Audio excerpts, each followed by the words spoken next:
खूप छान.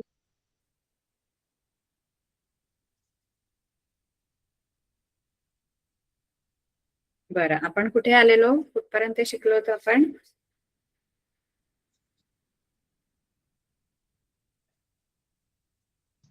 सराव संच 1.2. मॅथ्स 2 चा. Yes ma'am. बर, का आपण 1.3 कडे जाणार आहोत. आपले मॅथ्स शाळेमध्ये तुमची एक्झाम असेल ना आता? Yes no ma'am. मॅम, पुढच्या महिन्याला 18 तारखेला चालू होणार आहे. अच्छा,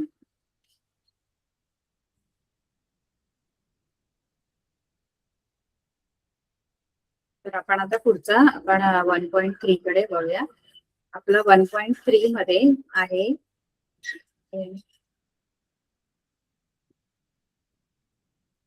पर्यंत झालं होतं ना आपलं. 1.3 मध्ये आपल्याला सशर्त विधाने, स्क्रीन दिसते सर्वांना? Yes ma'am. तर आपल्याला सशर्त विधाने आणि व्यत्यास असं आपल्याला आहे है ना. तर सशर्त विधाने म्हणजे काय, तर सशर्त, सहशर्त, शर्त म्हणजे कंडिशन, अट है ना. सह म्हणजे सहित, म्हणजे अटी सहित विधान, म्हणजे त्याच्यामध्ये काहीतरी कंडिशन असते. बघा, आपण एखादं कंडिशनल स्टेटमेंट बोलतो आपण त्याला इंग्लिशमध्ये. सशर्त विधाने म्हणजे जर असं असेल तर असं होईल है ना. जर तर मध्ये आपण जे लिहितो ते काय असतं, सशर्त विधान. आवाज येते माझा?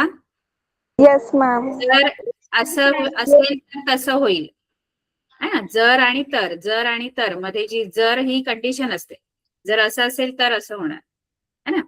तर जी विधाने, बघा इथे आपल्याला दिलेलं आहे, जी विधाने जर तर रूपात लिहिता येतात त्यांना आपण सशर्त विधाने असे म्हणतो. जर तर या रूपात आपण जी लिहिता येतात जी विधानं, त्याला आपण सशर्त विधाने म्हणतो.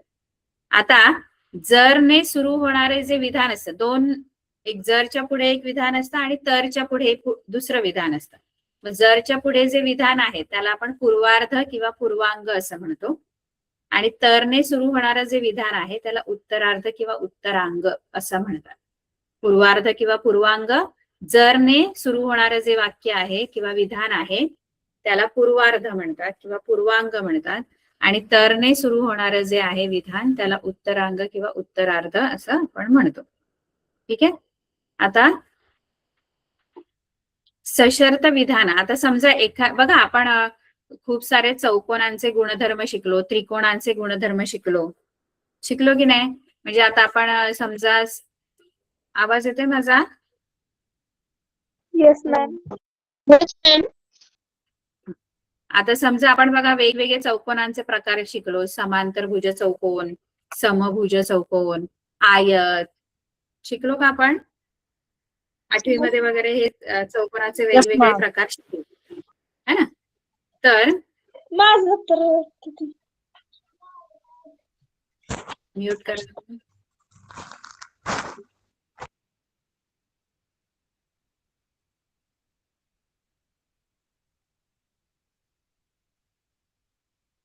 बघा आता समजा मी आयताचा एखादा गुणधर्म घेतला, आयत.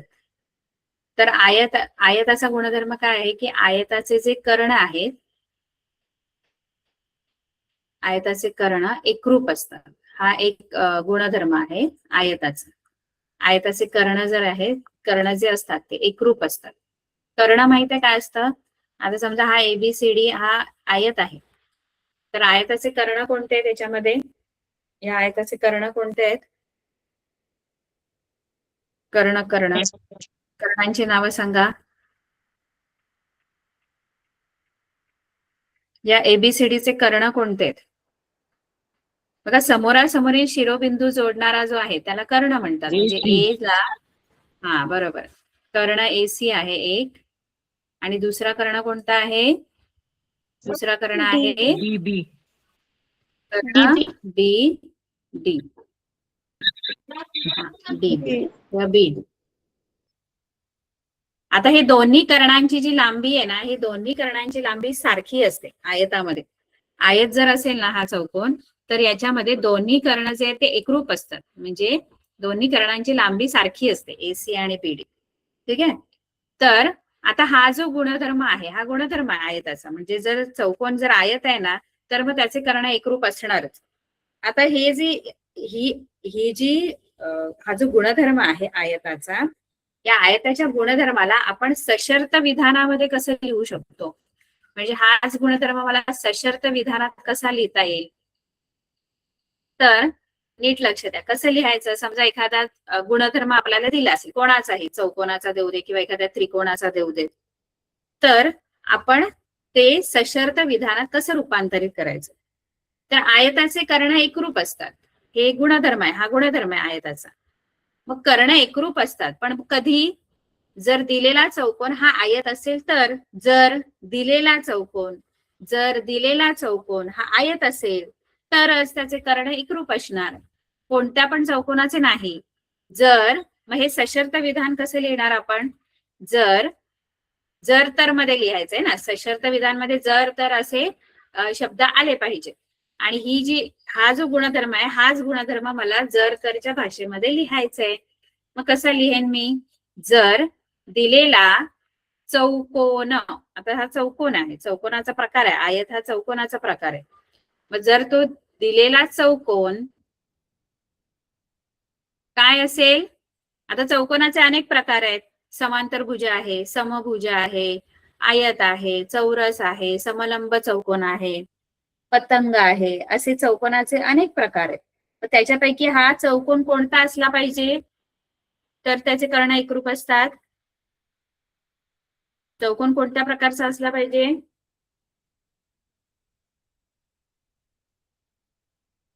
कोणता चौकोन असेल तर मग त्याचे कर्ण एकरूप असतात?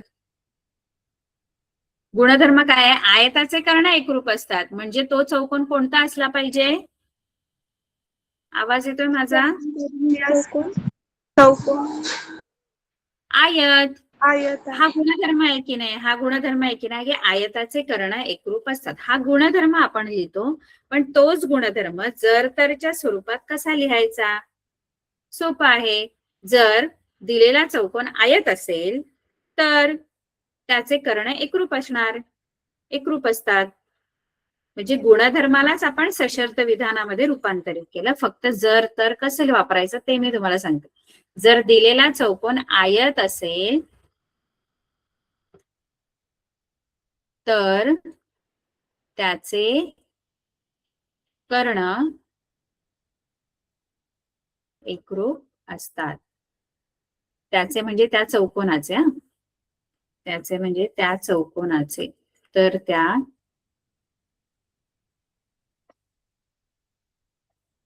एकरूप असतात.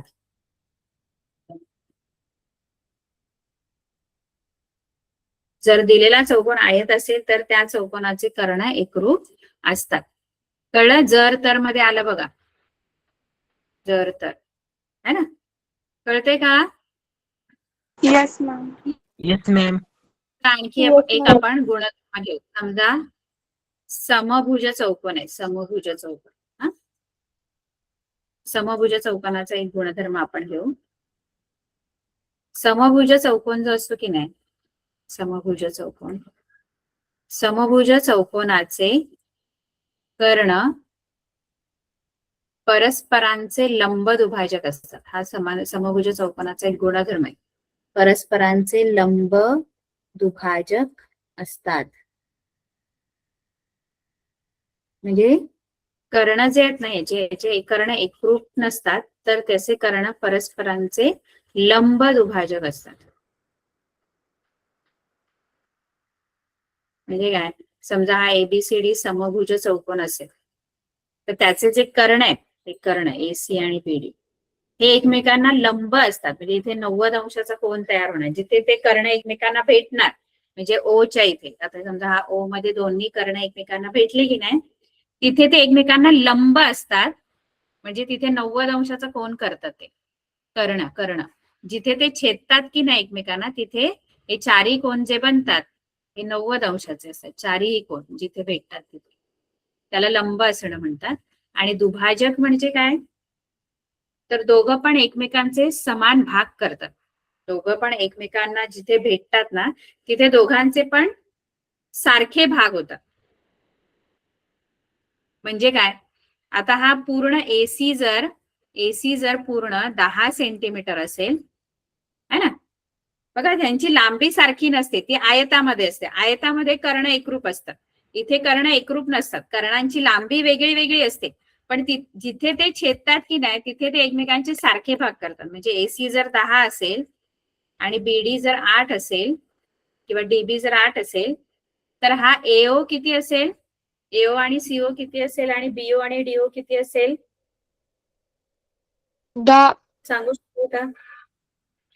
एसी पूर्ण 10 आहे आणि ओच्या इथे ते लंब पण असतात आणि ओच्या इथे ते एकमेकांना दुभागतात पण. दुभागणे म्हणजे दोन समान भाग करणे. मग एसी जर पूर्ण 10 असेल तर ओच्या इथे एओ आणि सीओ किती असणार, एओ सीओ हे 5. हा, कारण इथे दोन सारखे भाग होतात ओच्या इथे. आणि डीबी जर 8 असेल तर ओडी आणि ओबी किती असणार 4. 4. याला लंब दुभाजक असणे म्हणतात. लंब दुभाजक म्हणजे लंब पण असतात आणि दुभागतात पण एकमेकांना.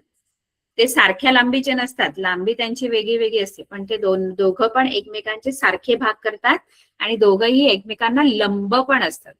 त्याला लंब दुभाजक असणे असं म्हणतो आपण. कळलं? लंब Yes. दुभाजक. Yes, ma'am. Yes, ma'am. आता हा गुणधर्म आहे समभुज चौकोनाचा, की त्याचे जे कर्ण आहेत ते परस्परांचे लंब दुभाजक असतात. आता या गुणधर्माला आपण जर तर मध्ये कसं लिहिणार, सशर्त विधानामध्ये त्याला आपण कसं रूपांतरित करायचं, कसं कराल? जर दिलेला चौकोन समभुज चौकोन असेल तर त्याचे कर्ण परस्परांना लंबदुभाजक असतात. हा, बरोबर बरोबर एकदम. काय नाही, जर दिलेला चौकोन अशी सुरुवात करायची. जर दिलेला, मग अशी कसं लिहिलं, जर दिलेला चौकोन आयत असेल, कारण तो आयताचा गुणधर्म होता. आता हा समभुज चौकोनाचा आहे. जर दिलेला चौकोन समभुज चौकोन असेल तर त्याचे कर्ण, पुढे हे आहे तसंच लिहायचं, कर्ण परस्परांचे लंब दुभाजक असतात. तर त्याचे कर्ण परस्परांचे लंब दुभाजक असतात. कळलं?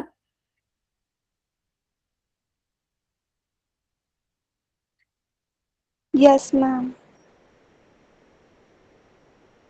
तर इथे आपल्याला असं जर तर मध्ये हे सगळे विधान लिहायचे. खालील विधाने जर तर रूपात लिहा. पहिला आहे समांतरभुज चौकोनाचे सम्मुख कोन एकरूप असतात. हे कसं लिहाल जर तर रूपात? हा समांतरभुज चौकोनाचा गुणधर्म दिला. जर दिलेला चौकोन समभुज समांतरभुज, जर दिलेला समांतरभुज चौकोन चौकोनात समांतर असेल तर त्याचे, पुढे हे लिहायचं सगळं, तर त्याचे समूह कोन एकरूप तर असतात. त्याचे एकरूप असतात. बरोबर. जर दिलेला चौकोन समांतरभुज चौकोन असेल तर त्याचे सम्मुख कोन एकरूप असतात. दुसरं तर आपण बघितलं मगाशी. दुसरं कसं लिहिणार जर तर मध्ये? जर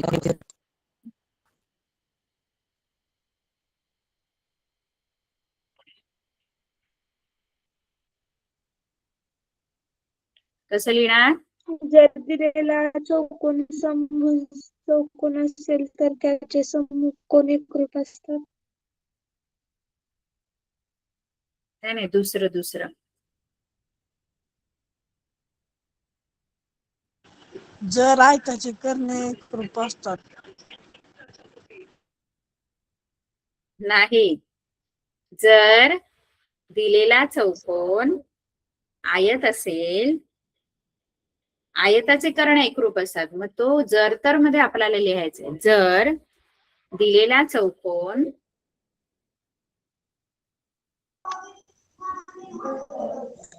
आयत असेल तर तर त्याचे कर्ण त्याचे कर्ण एकरूप एकरूप असतात. तर त्याचे कर्ण एकरूप असतात. ठीक आहे. तिसरं विधान,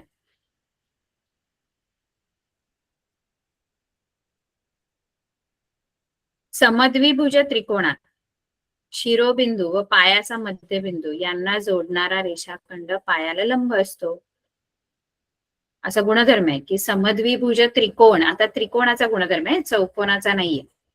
समद्विभुज त्रिकोण माहितीये का तुम्हाला काय असतो? समद्विभुज त्रिकोण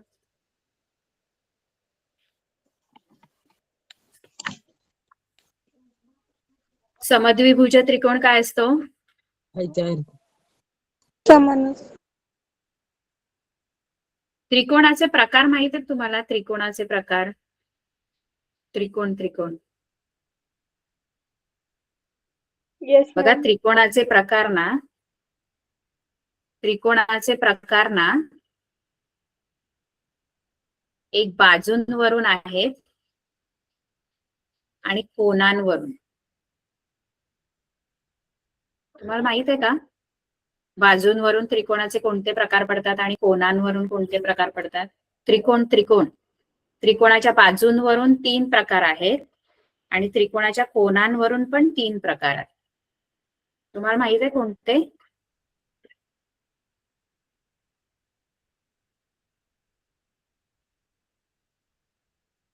बाजूंवरून कोणते, कोनांवरून कोणते प्रकार माहित आहेत का?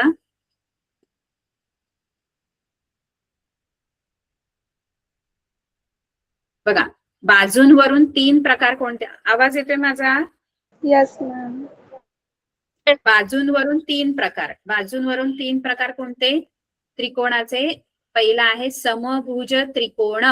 मगाशी तो चौकोन होता, त्रिकोणामध्ये पण समभुज त्रिकोण असतो. समभुज त्रिकोण म्हणजे काय? ज्याच्या 3ही बाजू, ज्या त्रिकोणाच्या 3ही बाजू सारख्या असतात, समान लांबीच्या असतात, त्याला समभुज. म्हणजे एखादा त्रिकोण आहे तर ही पण 5 सेंटीमीटर, ही बाजू पण 5, ही पण 5, तिन्ही पण सारख्या लांबीच्या जर आहेत बाजू तर त्याला आपण समभुज त्रिकोण असं म्हणतो. कळलं? Yes ma'am.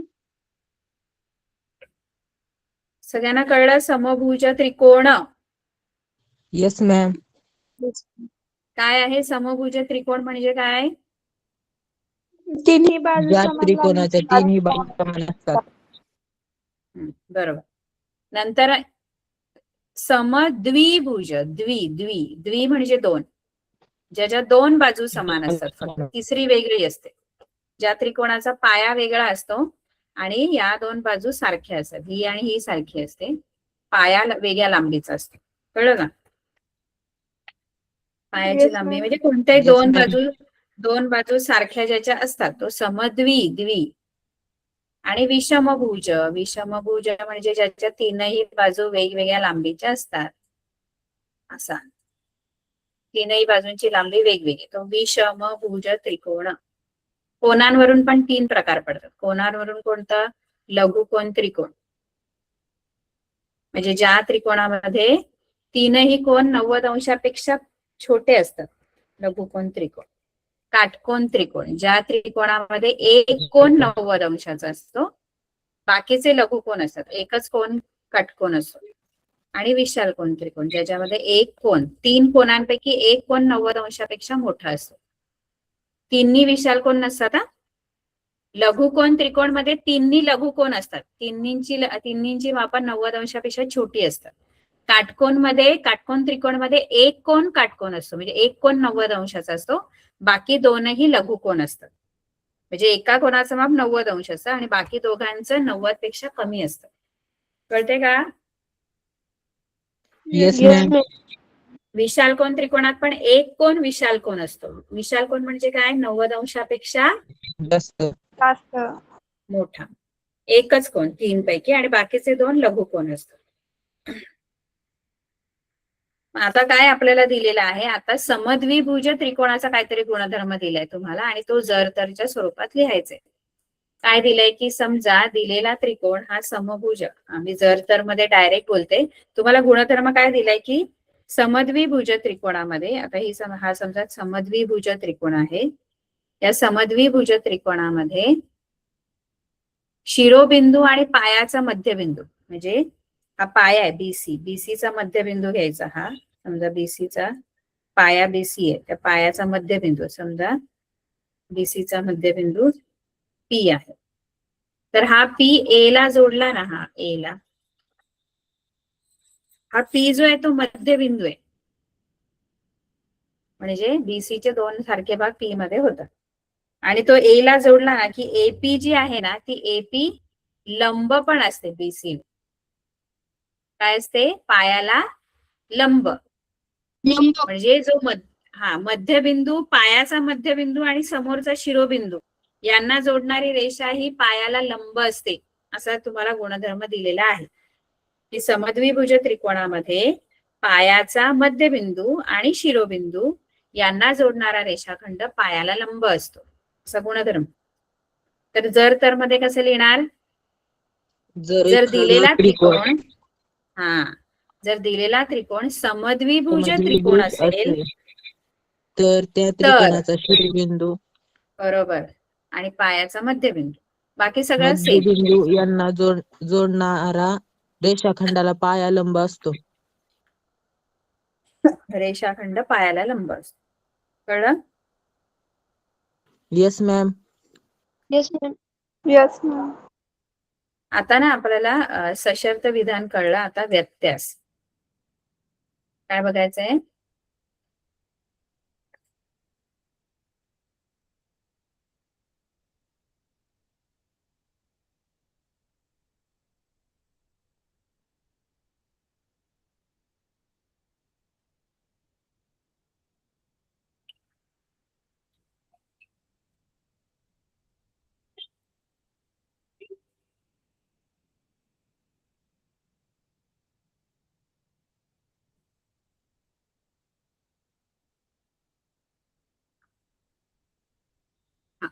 आता आपण व्यत्यास बघू. व्यत्यास, कोणत्याही विधानाचा व्यत्यास काय असतो.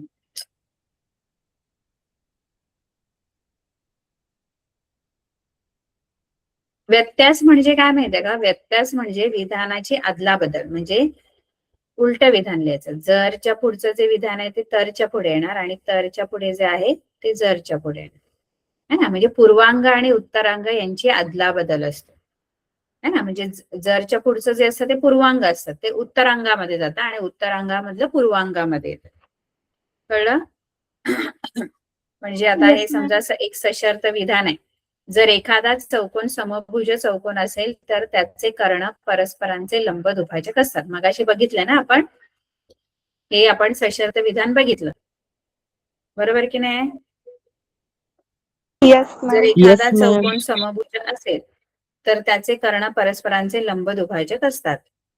आता याचा व्यत्यास कसा, आता जर लिहायचं आणि जरच्या पुढे हे लिहायचं, तरच्या पुढचं विधान म्हणजे उत्तरांग लिहायचं.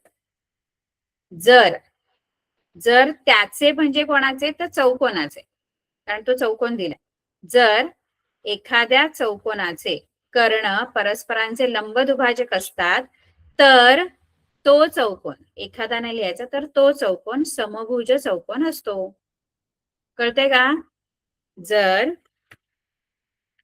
मॅम. जरच्या पुढे तरच्या पुढचं विधान येणार, जरच्या पुढे उत्तरांग येणार, हा येणार जरच्या पुढे. पण जर त्याचे कर्ण असं नाही लिहायचं, कोणाचे, तर चौकोनाचे. जर एखाद्या चौकोनाचे कर्ण परस्परांचे लंब दुभाजक असतात किंवा दिलेल्या चौकोनाचे कर्ण परस्परांचे लंब दुभाजक असतात तर तरच्या पुढे पूर्वांग येणार. एखादा चौकोन समभुज असतो, एखादा म्हणजे तो चौकोन. कळलं. जर एखाद्या चौकोनाचे कर्ण परस्परांचे लंब दुभाजक असतील तर तो चौकोन समभुज असतो. कळलं. Yes ma'am. Yes. Yes ma'am. ठीक आहे. आता आपल्याला इथे विधानाचा व्यत्यास लिहायचा आहे. आता व्यत्यास लिहिण्यासाठी आपलं जर विधान जर तर मध्ये असेल तर लगेच व्यत्यास लिहिता येतो. पण जर तर मध्ये नसेल तर आधी आपण ते सशर्त लिहूया आणि मग सशर्त केल्यानंतर मग त्याचा व्यत्यास लिहू.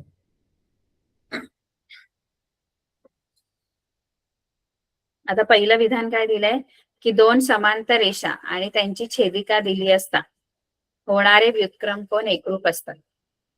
म्हणजे हे जर तर मध्ये कसे लिहिणार, जर दोन समांतर रेषांना एका छेदिकेने छेदलं असेल तर होणारे व्युत्क्रम कोन, तुम्हाला माहिती आहे की व्युत्क्रम कोन काय असतं?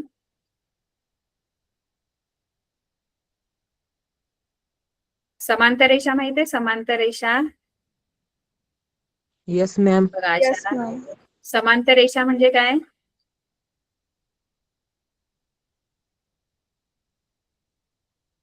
कधीच न छेदणारा. बरोबर.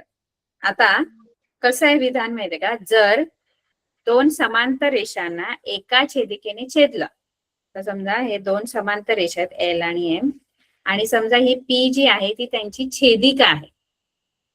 ही रेषा पी जी आहे ना ती काय आहे, एल आणि एम ची काय आहे, छेदिका. छेदिका. तर तयार होणारे जे व्युत्क्रम कोन असतात, व्युत्क्रम कोन तुम्ही माहिती आहे का तुम्हाला काय असतात? Yes ma'am. याच्यामध्ये व्युत्क्रम कोणांच्या जोड्या सांगा? एफ. काय? ई आणि एफ. नाही नाही इजी. एसी. ए सी नाही. इजी. A B. चूक. एई. डीजी. बघा तुम्ही आता 9वीला आहात ना, माझ्या मते 7वीला नाही 8वीला, सॉरी 8वीला बघा आपल्याला होतं या पहिलेच धडे होते बघा. पहिला दुसरा धडा होता, वेगवेगळे कोनांच्या जोड्या होत्या बघा, आपल्याला आठवते? डी. नाही. बघा 3 प्रकारच्या जोड्या होत्या, ऍक्च्युली इथे 5 प्रकारच्या जोड्या होतात. एक संगत कोनांच्या जोड्या, संगत कोन, त्यानंतर व्युत्क्रम कोन, व्युत्क्रम कोनामध्ये आंतर व्युत्क्रम कोन आणि बाह्य व्युत्क्रम कोन असं काहीतरी आहे. व्युत्क्रम कोन आणि आंतरकोन. चौथं विरुद्ध कोन पण असतात, विरुद्ध कोन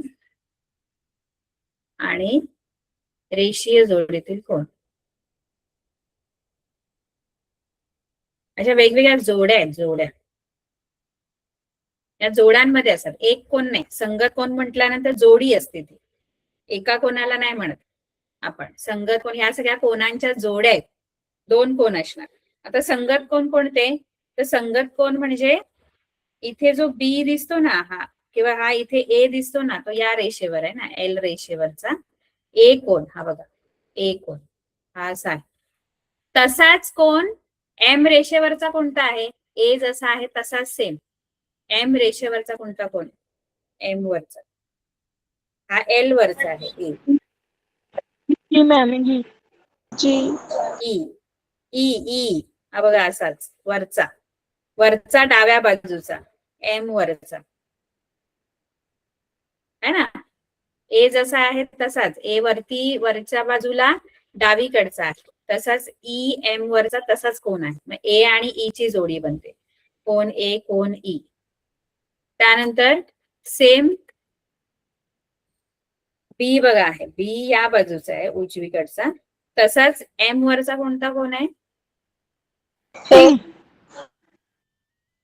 ई कसा, टी मॅम. टी. ई तर इकडे क्रॉस झाला, कोणता, सी. सी तर बघा सी, इथले कोन तुम्ही नीट समजून घ्या. मी एक मिनिट मी तुम्हाला सांगते बघा.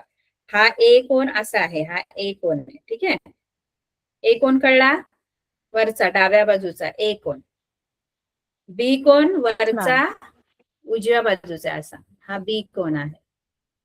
ठीक आहे. सी कोण खाली, सी कोण खाली उजवीकडचा सी कोण असा आहे. सी असा आहे हा. दिसला सी खालच्या बाजूचा आहे उजवीकडचा सी. दिसला का सी खाली आहे असं खाली जातो तो. डी असा खाली जाणारा डावीकडचा आहे डी. हा कोण आहे डी, हा कोण. ठीक आहे. आता ई जो आहे तो वरच्या बाजूचा एम वरचा, पण या रेषेवरचा एम वरचा डावीकडचा आहे वरच्या बाजूला. एफ उजवीकडचा आहे वरच्या बाजूला. जी खालच्या बाजूचा आहे उजवीकडचा आणि एच खालच्या बाजूचा डावीकडचा. कळलं? हा एच आहे, हा जी आहे. कळले का कोण? Yes ma'am. Yes ma'am. मग संगत कोण कसं माहितीये का? संगत कोण म्हणजे जसा वरती एल वरचा असेल ना तसाच एम वरचा घ्यायचा. तसाच म्हणजे वरती असेल, वरती उजवीकडे असेल तर एम वरचा पण वरचा उजवीकडचा है ना. मग आता ए चा संगत कोण कोणता? ए आणि कोणती जोडी बनते संगत कोणांची? E E. त्यानंतर दुसरी जोडी कोणती? बी एफ. बी आणि एफ बनते.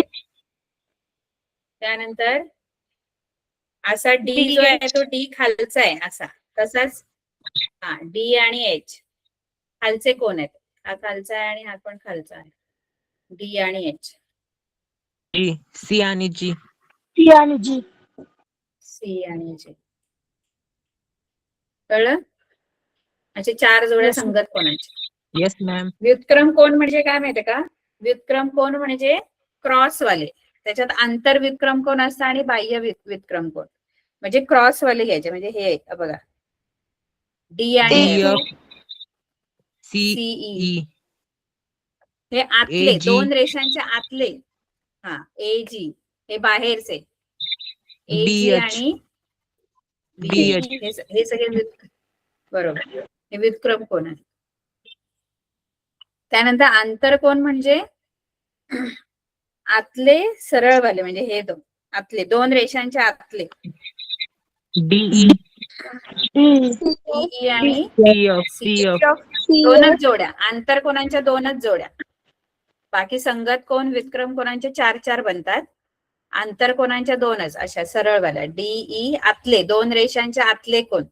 बघा या 2 रेषा आहेत त्याच्या आतमधले हे कोण. डीई आणि सी आणि एफ हे अंतर कोण. कळलं? Yes ma'am.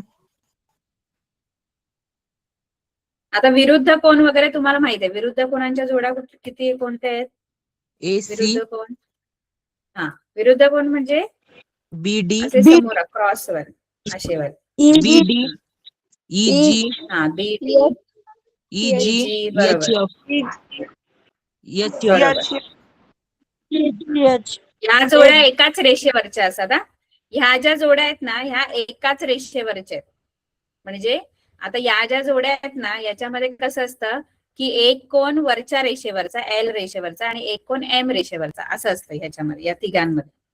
पण इथे कसं असतं ह्या 2 विरुद्ध कोणांच्या बोलल्या तर एकाच रेषेवरचं. जसं एल वरचेच विरुद्ध कोण ए सी आणि विरुद्ध कोण बी आणि डी आहे.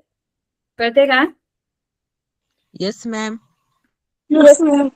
आणि रेषीय जोडीतील कोण म्हणजे कुठले कुठले आहेत रेषीय जोडीतील?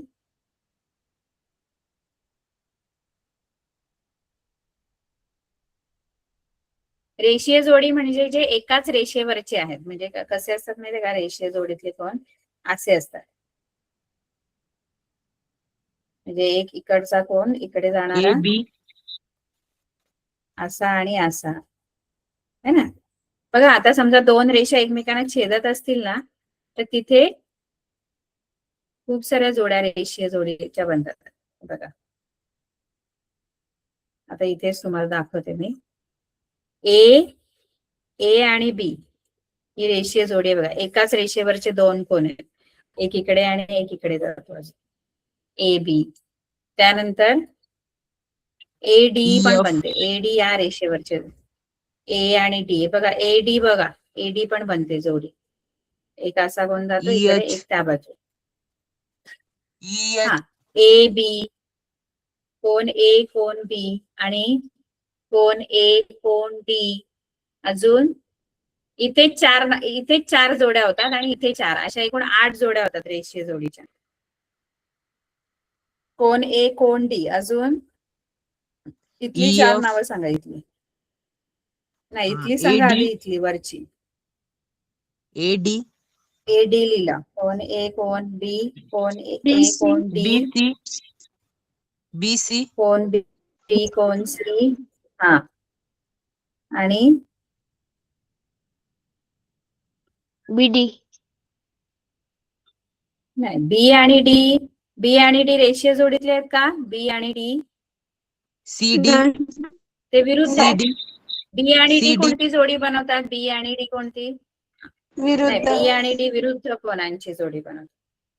C आणि D. बरोबर. कोण C कोण D. C आणि D. कारण हे बघा ना, असे बरोबर असे जातात ना, या एकाच रेषेवरचे, या रेषेवरचे, एक या बाजूला जाणारा आणि एक या बाजूला जाणारा, D आणि C. बरोबर. इकडचे चार जोड्या रेषीय जोडीतील कोणांच्या? EF. EF. कोण E कोण F. त्यानंतर EH. EH. EH.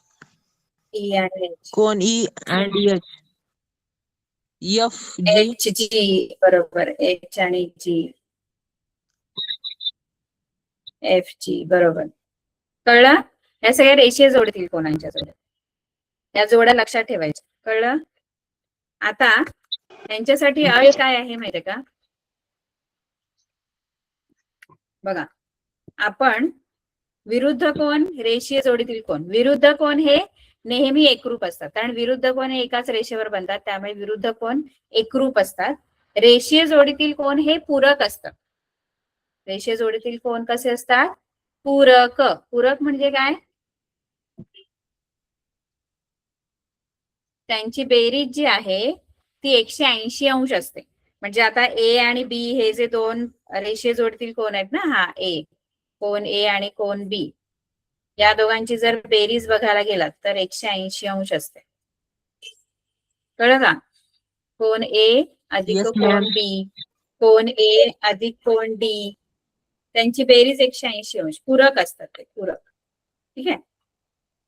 आता हे विरुद्ध आणि रेषीय तर आपण आधी पण शिकलेलो आहोत. संगत कोण, व्युत्क्रम कोण आणि आंतरकोणाची काय काय गुणधर्म आहे? तर बघा, हे जे संगत कोण इथे तयार झालेले आहेत, जसं AE, BF या जोड्या आहेत संगत कोणांच्या, ह्या एकरूप असतात. पण कधी माहितीये का? त्याला अट आहे. हे बघा, कोण A, ऐकताय का? कोण A एकरूप कोण E, संगत कोणांची जोडी एकरूप. संगत कोणांच्या ज्या जोड्या आहेत B एकरूप F, त्यानंतर तिसरी जोडी कोणती? कोण D एकरूप कोण D बरोबर कोणता येतो संगत कोण? D बरोबर H. आणि चौथी जोडी कोण C आणि कोण G. आता या चारही जोड्या एकरूप असतात, पण कधी माहित आहे? नेहमी नाही. कधी? जर या दोन रेषा एकमेकींना समांतर असतील तर. दोन रेषा एकमेकींना समांतर असतील आणि त्यांना छेदिकेने छेदले असतात, दोन समांतर रेषांना छेदिकेने छेदले असता तयार होणाऱ्या संगत कोण एकरूप असतात. तयार होणारे व्युत्क्रम कोण पण एकरूप असतात आणि आंतरकोण फक्त पूरक असतात. म्हणजे आंतरकोण D आणि E आहे, त्यांची बेरीज 180 अंश असणार आणि C आणि F ची पण बेरीज 180 अंश असणार. पण कधी कधी कधी हे सगळं संगत कोण एकरूप, हा समांतर रेषा असली की, या दोन्ही रेषा L आणि M एकमेकींना समांतर असेल आणि त्यांना एका छेदिकेने छेदल्यावर तयार होणारे जे बघा, छेदिकेने छेदल्याशिवाय हे कोण तयारच नाही होणार. नुसत्या मी समांतर रेषा काढल्या तर कोण तयार होतील का, हे संगत कोण वगैरे? नाही. दोन समांतर रेषांना काय करावं लागेल, एका छेदिकेने छेदल्यावरच ते जोड्या तयार होतात. दोन समांतर रेषा असतील आणि त्यांना एका छेदिकेने छेदलं तेव्हा या जोड्या ज्या तयार होतात संगत कोणांच्या, है ना, व्युत्क्रम कोणांच्या. त्या संगत कोण एकरूप असतात, व्युत्क्रम कोण एकरूप असतात आणि आंतरकोन पूरक असतात. हा गुणधर्म आहे, लक्षात ठेवायचा. कळलं? Yes ma'am. Yes ma'am. तर इथे आता या विधानांचा व्यत्यास कसा लिहायचा? व्यत्यास लिहिताना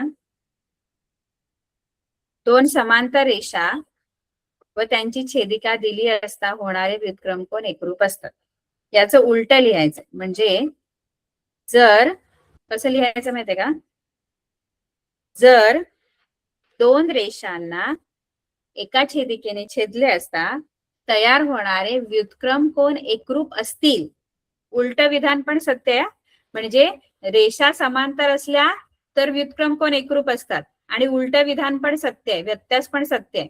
व्युत्क्रम कोण जर एकरूप असतील तर त्या रेषा कशा असतात, जर दोन रेषांना एका छेदिकेने छेदले असता, बघा नीट लक्ष द्या, मी काय म्हंटल आता, की समांतर जर रेषा आहेत की नाही, दोन रेषा समांतर रेषा आहेत की नाही, तर तयार होणारे व्युत्क्रम कोण कसे असतात, एकरूप असतात. जर तर मध्ये लिहायचे, तर जर दोन रेषा समांतर असतील तर तयार होणारे जे व्युत्क्रम कोण असतात ते एकरूप असतात. आणि उलट विधान व्यत्यास कसा लिहायचा, जर दोन कोणत्याही रेषा आहेत आणि त्यांना छेदिकेने छेदले असता तयार होणारे व्युत्क्रम कोण जर एकरूप असतील, याचा अर्थ त्या रेषा कशा असायला पाहिजे, व्युत्क्रम कोण जर एकरूप आहेत समांतर. याचा अर्थ त्या रेषा कशा असायला पाहिजे, समांतर. मग आधी समांतर. लिहिताना समांतर नाही लिहायचं, आधी कसं लिहायचं, जर दोन कोणत्याही रेषा, जर दोन रेषांना एका छेदिकेने छेदले असता छेदले तयार होणारे व्युत्क्रम कोण एकरूप असतात. एकरूप असतील ना, असतात. एकरूप असतील तर, नाही ते एकरूप दोन जर तर मध्ये लिहायचं ना व्यत्यास, तर त्या दोन रेषा असतील समांतर तर असतात. त्या रेषा, त्या दोन रेषा तर समांतर त्या रेषा समांतर, त्या दोन समांतर रेषा असतात. असतात. बघा आपल्याला दिलेलं विधान हे कसं दिलंय, मी हा व्यत्यास लिहिलाय, त्यांनी विधान सशर्त नाही दिलाय पण गुणधर्म दिलाय की दोन समांतर रेषा असतील आणि एका छेदिकेने छेदले की व्युत्क्रम कोण एकरूप असतात. दोन समांतर रेषा आणि त्यांची छेदिका दिली असता होणारे व्युत्क्रम कोण एकरूप असतात. आता याचं उलट विधान कसं लिहायचं, जर कोणत्याही दोन रेषा असतील त्यांना एका छेदिकेने छेदलं असता होणारे व्युत्क्रम कोण एकरूप असतील तर त्या दोन रेषा समांतर असतात. नाही कळलं?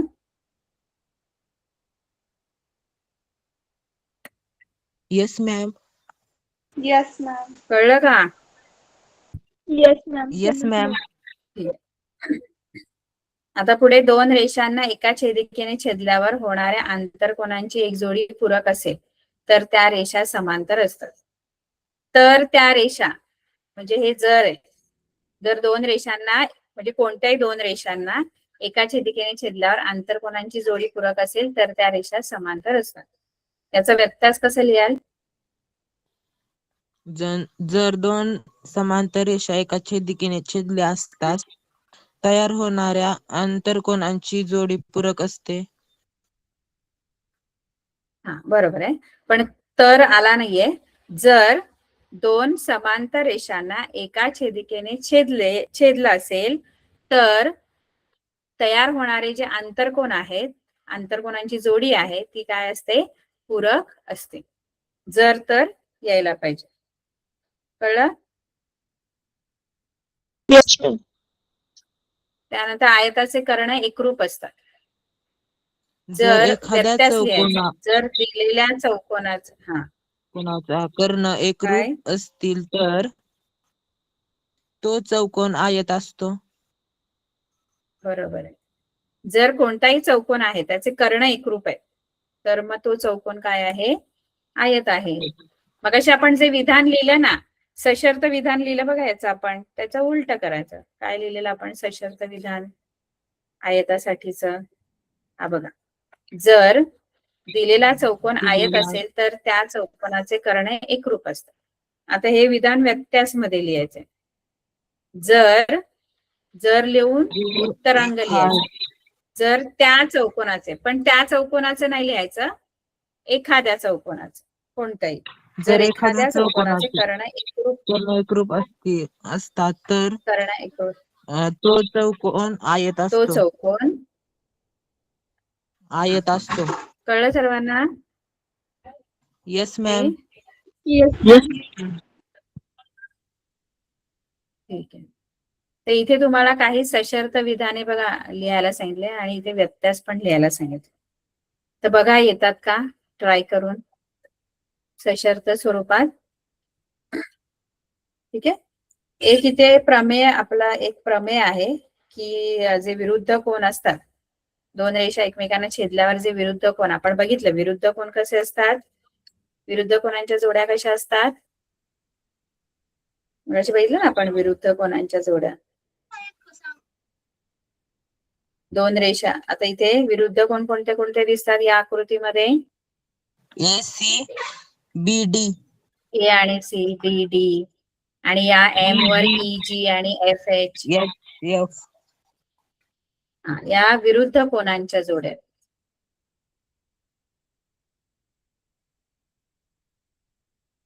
है ना? तर विरुद्ध कोनांच्या जोड्या एकरूप असतात नेहमी. कधी असं नाही की तिथे समांतर रेषाच असल्या पाहिजे, कोणत्याही रेषांवर पण ते विरुद्ध कोन एकरूप असतात. समांतर रेषा यांच्यासाठी लागतात. संगत कोन एकरूप होण्यासाठी, व्युत्क्रम कोन एकरूप होण्यासाठी रेषा समांतर लागतात. बाकी विरुद्ध कोनांच्या एकरूपतेसाठी आणि रेषीय जोडीतील कोनांच्या पूरकतेसाठी तुम्हाला रेषा समांतर लागत नाही. कळलं? Yes ma'am. Yes ma'am. ठीक आहे. आता आपण जेवढं शिकलो तेवढा अभ्यास करून यायचा. ठीक आहे. करायचंय. Yes ma'am. आपली वेळ संपली. Bye ma'am. Bye ma'am. Good night. Good night ma'am. Good night.